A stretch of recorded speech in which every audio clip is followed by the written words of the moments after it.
Bonjour aux lecteurs de notre chaîne YouTube et aux membres du forum de rcmac.com. Alors le sujet du jour c'est une micro RC. Alors quand je dis micro RC, c'est vraiment qu'elle est petite, elle fait 13 grammes la voiture, elle est à l'échelle 1/76e. Alors je ne sais pas si vous vous rendez compte, pour ceux qui ont fait déjà des maquettes, souvent les maquettes d'avion c'est au 1/72, ben, c'est au 1/76 encore plus petit. Et c'est des voitures qui valent tout complète avec le système de charge, la radio, tout ça, 80 euros. Alors, il y en a une qu'on m'a confiée, c'est Cyril de Modis 34, qui s'en est pris une pour lui. Là, il vient de commencer à les commercialiser. Et donc, il m'a confié la voiture. Donc, je vais pouvoir la tester après. Pour ceux qui le souhaitent, qui passent chez lui, vous pourrez le tester. Il a pris un circuit. Vous allez voir, il y a plusieurs caractéristiques quand même intéressantes. Ça, c'est vraiment la voiture idéale confinement. Si on se paye encore des confinements, voilà, pour jouer, on n'a pas beaucoup de place. Je crois que les circuits, alors j'ai noté devant moi, il y a des circuits qui existent, c'est des tapis et qui fait 40 par 90, donc vous voyez on peut jouer vraiment sur une toute petite surface comme la table, et l'autre tapis il fait 80 par 160, alors là déjà c'est très grand pour ça, et c'est vrai que moi j'ai regardé des vidéos qui existent, il y a des sites anglais de ça qu'on en fait, et à 2-3 ça doit être hyper sympa quoi, on peut se faire des petites courses, des petits amusements sans se prendre la tête, c'est des voitures hyper simples, c'est pas trop cher. Toute la pièce détachée existe, la série il a commencé à faire rentrer notamment, je sais pas où je les ai mis, les pneus, mais il y a aussi les pignons, les batteries, il y a tout. C'est rechargeable par une prise USB-C qui est située sous la voiture. L'autonomie elle est donnée à 40 minutes, alors on sait toujours que les autonomies, faudra vraiment tester pour voir ça. Et, ce qui m'avait, moi je connaissais la marque à cause des radios, parce que j'utilise déjà des radios Turbo Racing. C'est ces radios-là qui ont la caractéristique d'exister en plusieurs couleurs, aussi dans plusieurs versions, et des versions simples, des versions avec écran, et elles sont surtout très petites, c'est pour ça que moi je l'ai mis notamment sur le Neo, je vous ai présenté, que j'ai passé un Neo Nitro en brushless. J'ai utilisé cette radio-là parce que le gros avantage c'est que ces radios-là, ça se démonte le socle, hop, et donc moi qui vais souvent rouler en scooter, quand j'amène des voitures, c'est hyper pratique d'avoir une radio qui se démonte. En plus, la prise en main, moi qui suis gaucher, je trouve qu'elle est quand même plutôt sympa. Ah, bien sûr, hop, si ça se remet. Et surtout, même la radio la plus basse, on peut régler toutes les fins de course. Alors ça, c'est quand même intéressant, et ça, c'est des choses qu'ont pas la plupart des radios. Alors, voilà. C'est pour ça que je connaissais bien ces radios, et d'ailleurs, j'en ai une encore à tester, c'est celle avec qui est là, qui est avec l'écran. Voilà, donc là, ce qu'on va faire, c'est qu'on va présenter les voitures, on va comparer, parce que j'ai sorti, moi, la plus petite voiture que j'avais jusqu'à présent, c'est déjà tout petit, c'est la Subaru de chez Charisma, donc c'est la même taille que les Mini Z de chez Kyosho, c'est le même genre. Et j'ai sorti, comme je collectionne aussi les petites populaires au 1/43e qui sont vraiment toutes petites. Déjà, ça serait radiocommandé, on dirait, wesh, c'est un exploit. On va pouvoir comparer la taille, vous allez voir que c'est vraiment tout petit. Je sais pas si on voit comment c'est présenté. La boîte, donc, elle est toute petite. Je pense qu'elle fait la taille de la radio démontée.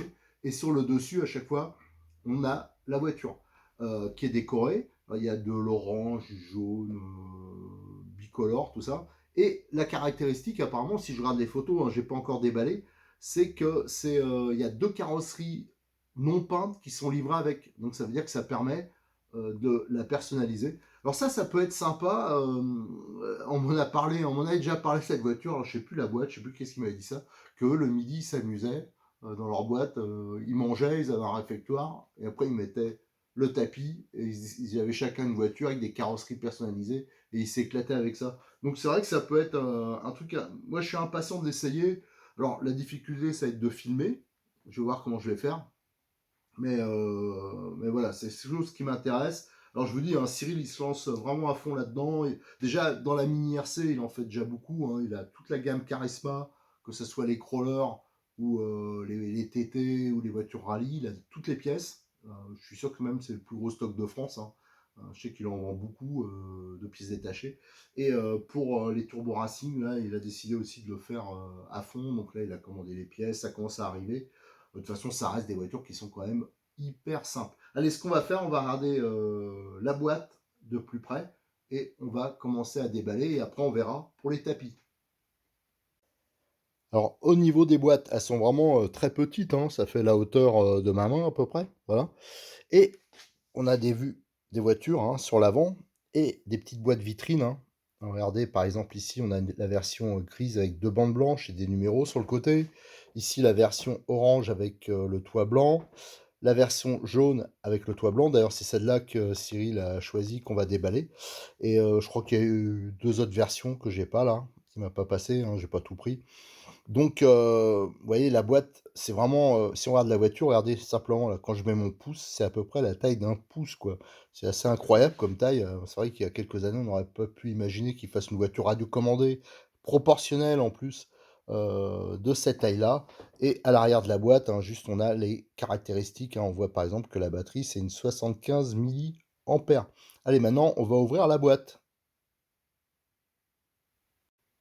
Ouais, j'ai ouvert le couvercle hein, et on accède à la voiture. On voit que s'il n'y avait pas la radio qui était aussi grosse, hein, la boîte serait encore beaucoup plus petite. Donc la voiture, elle est maintenue sur son petit socle en carton, hein.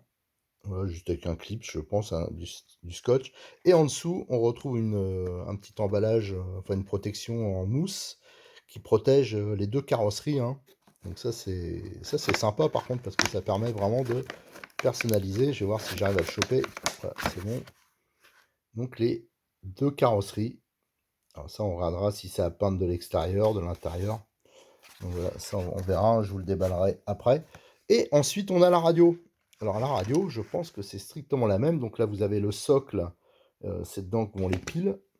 Et après, vous avez la partie émetteur. Et en fin de compte, on va le comparer avec les Turbo Racing que j'ai. On va voir si c'est les mêmes. Alors ça me semble un poil différent parce que là, c'est des potentiomètres. Donc c'est encore une version différente. Il y a plein de versions de cette radio. Il y en a, c'est des boutons. Là, c'est des potards. Voilà, donc c'est un poil différent. Et au fond, je pense qu'on va avoir des documents. Le câble pour la charge. Voilà. Donc tout ça, je vais vous le scanner. Et je vais vous montrer. Et je vais faire bien sûr toutes les photos. Et vous scanner toute la notice. On a tout enlevé de la boîte, hein. Donc là, vous avez devant vous tout le contenu de la boîte. Donc la petite Mini, hein, c'est que des carrosseries de Mini. Alors, j'ai pas bien fait gaffe, mais moi, j'ai bien l'impression que les feux sont fonctionnels. Donc ça sera à vérifier. Regardez par rapport à mon pouce, hein, elle est vraiment toute petite. Alors je rappelle, on trouve toutes les pièces détachées. Les pneus, là, on peut les changer. Là, on voit bien la prise USB hein, pour recharger. On peut même blinder la radio. Et là, il y a l'interrupteur. Tiens, on va voir tout de suite. Je pense que normalement, il doit y avoir un peu de batterie dedans. Hop. Alors, l'interrupteur, hop, ça s'est allumé. Voilà, bah, s'il y a de l'éclairage, regardez. Donc là, il clignote, ça doit être quand on recharge l'acquisition. Donc, vous avez les feux à l'arrière, rouge, et les phares. Donc ça, c'est quand même assez sympa, je trouve. Alors, surtout si on roule dans des endroits pas très éclairés, des choses comme ça. Donc, c'est bien. Alors, pour retirer la carrosserie, je vous avoue que je testerai après parce que je veux pas l'abîmer. Elle n'est pas à moi, la voiture. Donc, il y a sûrement une méthode pour le retirer, hein. C'est juste clipsé. Mais regardez, là, au niveau de la taille, de toute façon, après, je vais vous le comparer par rapport à d'autres voitures que j'utilise. Donc, on a aussi deux carrosseries. Donc, elles sont à peindre de l'extérieur. Donc, de rechange. Donc, ça permet de faire deux décos. Alors, ça, c'est plutôt sympa aussi. On peut les personnaliser. Alors, ça, c'est bien quand on roule à plusieurs. Alors, bien sûr, il faudra utiliser une peinture plus peut-être à maquette, hein, vu qu'on va peindre de l'extérieur. Donc ça, c'est plutôt un très bon point. Là, on a le câble de charge, hein, c'est du standard, hein, c'est ce qu'il y a sur mon Samsung, je crois. Donc ça, c'est très bien. On a, qu'est-ce qu'on a? On a une notice. Alors bien sûr, je pense qu'elle est qu'en anglais. Tiens, vous voyez, vous avez le statut des LED. Alors les LED, ça permet de, voilà, c'est sûrement pour voir la charge. Enfin, il y a pas mal de choses que ça peut indiquer, donc ça c'est bien. Ça doit être peut-être toutes les radios qui sont compatibles, hein. Je vous ai dit, toute la gamme, elle est assez importante de radios, donc apparemment, elles sont toutes compatibles ces radios-là. Donc je vous montrerai tout à fait après. Tiens, ben là, il montre comment retirer la carrosserie. Donc ça, après, je pourrais vous faire les photos, vous montrer en dessous. Donc ça, le fait que ça soit compatible avec ça, c'est plutôt pas mal. Et après, c'est en chinois, je pense. Donc voilà. Donc la petite notice et la fameuse radio. Alors moi, je trouve que c'est un point fort de la voiture, à part la taille hein, de la voiture elle-même, mais c'est sa radio, parce que ça, c'est une radio qui est utilisable tout à fait la même chose qu'on utilise. Moi, je l'ai sur déjà une voiture, hein, et j'en suis hyper content, parce que comme je suis gaucher, et qu'il n'y a pas le socle, pour moi, il y a une prise en main qui est, comme je la conduis à l'envers, hein, en tant que gaucher, pour moi, c'est beaucoup plus facile avec ce type de radio, et surtout, elle est démontable, donc ça prend très peu de place, et ça, c'est vraiment pas mal. Alors, je rappelle, hein, les piles, on les met ici, dans la poignée. Donc, c'est surtout que c'est une radio qui est très légère et très bien équilibrée. Donc, les contacts, ils se font ici, hein, le socle, là, vous avez le petit bouton là pour éjecter la poignée. Et ici, vous avez tous les boutons de réglage. Donc, vous avez les trims, mais à vérifier. Mais pour moi, il y a aussi le réglage du débattement de la direction. Alors, ça, c'est plus classique et c'est très bien. Mais il y a aussi le réglage du débattement du gaz-frein. Et ça, c'est très bien quand on veut, par exemple, brider la voiture pour faire de l'écolage. Alors ça, c'est un bon point, et ça, c'est des choses que souvent d'autres radios n'ont pas. Tiens, je vais en profiter pour les radios, hein, je vais vous montrer. Là, ça, c'est la radio que j'utilise donc sur le Neo, et on peut voir qu'une des différences, c'est les boutons. Voilà. Au lieu d'être des potards, c'est des boutons, mais c'est la même radio. Et là, disons que les potards, enfin les boutons, ça permet de régler en plus indépendamment la direction droite-gauche. Voilà, donc ça c'est le petit avantage sur celle-là. Je rappelle qu'elle existe aussi en plein de couleurs, hein. Ça existe en bleu, en jaune. Et ça existe aussi, si on voyait que c'était compatible avec d'autres versions, là vous avez une version un peu plus haut de gamme, c'est toujours le même principe, mais elle est programmable avec un petit écran et il y a plusieurs mémoires modèles. Donc on voit, c'est pas des radios au rabais qu'ils ont mis dedans. Et si on regarde la radio toute seule, c'est quand même intéressant parce qu'il y a plein de marques qui vous font des micro RC mais qui sont plus grosses que ça et ils vous donnent des radios, mais parfois c'est un peu un sketch. Là, c'est quand même un truc tout à fait correct. Tiens, maintenant, je vais vous comparer les tailles. Ouais, je vais vous donner une idée un peu par rapport à d'autres voitures de la taille de la voiture. Alors là, vous avez la Subaru hein, de chez Apsima. Bon, une super caisse d'ailleurs au passage, hein, qui existe dans plusieurs versions, hein, plusieurs carrosseries. Et ça, c'est ce qu'on appelle de la micro RC. Hein, c'est ce qu'on a vraiment de plus petit habituellement. Et à côté, j'ai mis une voiture au 1,43e. Je collectionne les populaires au 1,43e. Donc voilà, une belle petite 4L.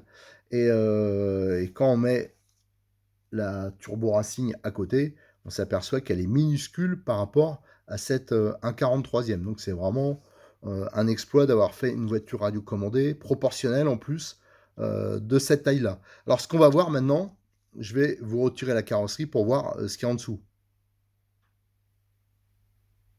Alors, pour retirer la carrosserie, hein, je vais faire l'essai en même temps que vous. J'ai vu que sur la notice, ils indiquent qu'il faut un petit tournevis et le rentrer là. Alors on va voir si ça marche. Je vais y aller doucement. Hop, il a fallu peut-être un tournevis encore plus petit. Là, je l'ai déboîté. Et je pense que ça va se défaire sur l'avant. Voilà, nickel. Donc en fin de compte, ça se clique sur l'avant avec les feux. On voit les feux qui sont intégrés là, regardez. Les LED là. Ça, c'est pas bête, hein, ça leur fait gagner pas mal de place. Il y a les LED aussi à l'arrière. La batterie qui est au-dessus.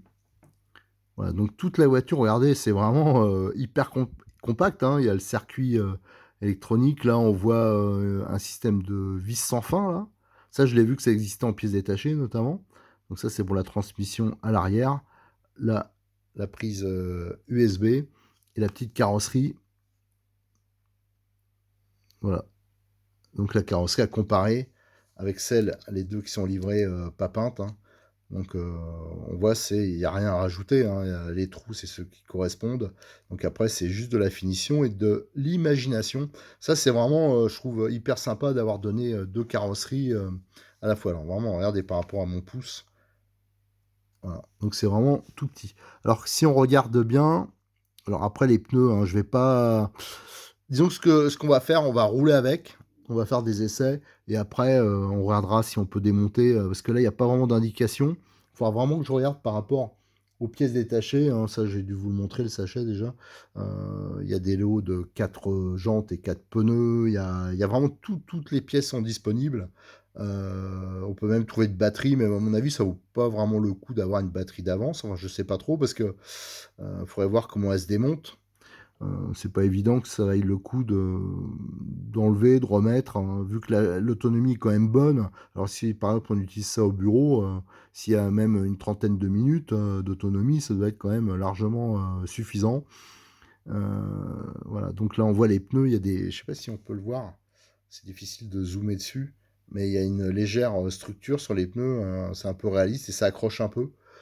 Quand on passe, c'est pas lisse, quoi. Voilà, faudrait vraiment une loupe pour voir mieux, mais on voit vraiment les structures de vrais pneus, mais à l'échelle. À l'avant, on peut voir qu'il y a, regardez, il y a un petit système de suspension, voilà, comme on a souvent sur les mini RC. Donc c'est un petit ressort qui est au-dessus là, et ça permet d'avoir une sorte de petite suspension. On peut voir là les deux vis qui permettent de démonter la platine et sûrement d'accéder au moteur qu'on aperçoit là. La couronne, voilà. Mais bon, dans un premier temps, j'avoue que je vous l'aurais bien démonté, mais bon, si c'était ma voiture, déjà, ce serait un peu plus facile. J'hésiterais un peu moins, je vous l'avoue. Mais là, c'est pas ma voiture. Donc, je préfère laisser quand même tourner Cyril quelques temps avec, hein, qu'il en profite, avant que je lui décortique tout. Ce qu'on va faire en premier, déjà, c'est qu'on va aller... je vais faire les photos détaillées de la voiture, hein, avec et sans carrosserie. Là, on voit, tiens, la petite antenne. Et ensuite, on ira faire les premiers roulages. Donc, on va vous présenter le circuit. Alors, le premier truc que je vais faire, c'est qu'on va charger la voiture avec le câble USB. Et après, je reviens vers vous quand c'est bien chargé. Allez, j'ai branché sur mon ordinateur, hein, la prise USB.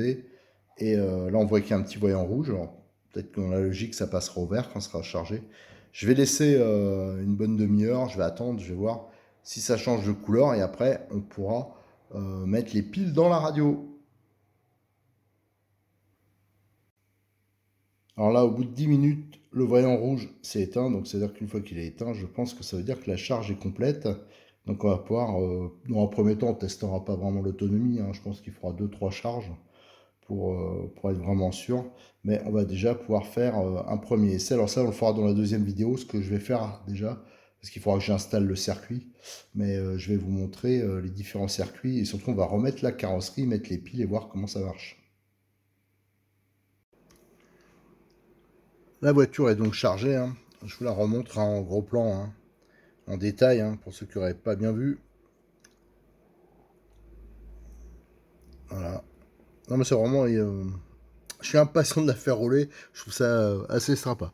Et pour la carrosserie, donc, je vais faire la tentative avec vous, hein. J'ai l'impression qu'il faut enquiller déjà les feux. Devant, c'est eux les feux qui font le maintien. Et après, je pense que ça s'encliquette comme ça. Voilà, vous voyez. Là, c'est nickel. Franchement, ça, c'est pareil. Il y a aussi la fermeture. Il y a des voitures, des fois, surtout dans les mini RC, quand c'est du velcro, des choses comme ça. Tiens, c'est un peu que j'avais reproché à certains gros modèles de Charisma. C'était un peu galère pour la carrosserie, les crawlers. Là, franchement, c'est hyper bien conçu. Je trouve ça malin d'avoir utilisé les feux, les LED, d'avoir donc une forme spécifique qui permet de bien l'enquiller. C'est pour ça, sûrement, qu'ils font que la mini, hein, à ma connaissance. Parce que bien sûr, il faut que les feux ils correspondent. Donc si on voulait adapter autre chose, ça serait peut-être un peu compliqué. Alors, je vous laisse voir les détails, hein. C'est vraiment pas mal détaillé, hein. Regardez, par rapport à mon pouce tout le temps, faut mettre à l'échelle, hein. Regardez, là je mets une 4L à l'échelle 1/43e. Une 4L à l'échelle 1/43e, c'est quand même tout petit. Donc quand on voit la mini à côté, c'est vrai que c'est minuscule. Et maintenant, ce qu'on va faire, on va mettre les piles dans la radio, on va brancher, on va voir au moins si ça marche. Parce que comme moi, j'ai pas de bol, on sait jamais. Alors pour la radio, j'ai déjà mis des piles, hein. Donc c'est des petites, hein, c'est des plus petites que sur les autres radios. Donc là, on gagne encore du poids. C'est des AAA. Voilà. Et ça se met dans le manche, hein. Donc ça, ce qui est bien, c'est que l'équilibre, du coup, il est vraiment bon. Et après, on n'a plus qu'à enquiller ici. Alors, normalement, vous avez le petit loquet. On met là, on pousse, ça enclenche, et hop, voilà, la radio c'est bon. Alors vous remarquez que le volant, donc ça représente une roue, une jante hein, avec les disques de frein, et surtout il y a de la mousse d'origine. Alors le mieux c'est de la coller la mousse, hein, parce qu'autrement vous voyez elle va bouger comme toutes les radios, hein. Même les haut de gamme souvent c'est pas collé, et après ça peut gêner pour piloter. Le volant il est plutôt bien guidé. La dureté, pour moi, elle est vraiment bien, même pas pareil pour la gâchette, hein. Ça accroche pas. C'est pas toujours le cas avec pas mal de radios. Et là, vous avez l'interrupteur de mise en marche. D'ailleurs, ça s'est pas allumé. Il va falloir que je regarde. Est-ce que j'aurais mis une pile Je pensais qu'il y avait un petit voyant. Mais non, c'est pas ça, c'est l'inverseur pour la direction. Ah, j'ai encore dit n'importe quoi. L'interrupteur, il est ici. Là, ça s'allume, c'est bon. Vous voyez, comme quoi. En fin de compte, c'est parce que je regarde la radio au travers de l'écran. Je la regarde pas directement. Et je me suis planté. Donc là, il y a l'inverseur pour la direction. Ici, il y a une troisième voie, donc c'est bien une troisième voie. Tiens, ça serait intéressant. Bon, il y a ça sur toutes les radios de ce type, hein, de cette gamme, hein, les Turbo Racing. Peut-être qu'il y a moyen de, je sais pas, peut-être que ça actionne les feux à distance, à voir. Ici, vous avez donc le trim de direction, le trim gaz, hein, enfin, ouais, gaz frein. Et là, vous avez le réglage du débattement pour la direction. Et là, je suppose que c'est le réglage du débattement pour le gaz frein. Donc ça devrait permettre, on va voir hein, si c'est le cas, de limiter la puissance de la voiture, hein.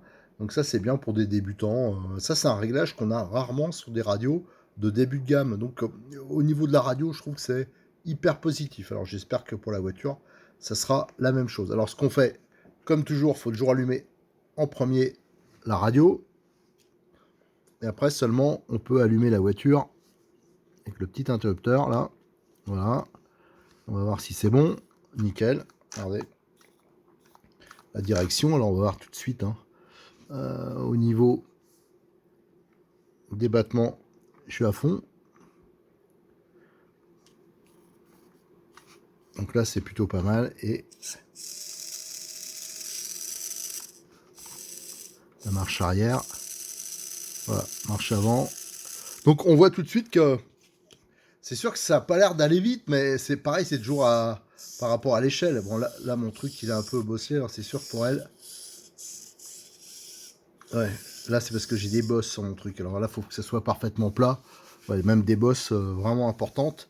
Donc là, ça passe pas. Mais ce qu'on va faire pour la prochaine vidéo, là, j'aurais pu faire sur le parquet, tout ça. Là, c'est sûr que ça va aller.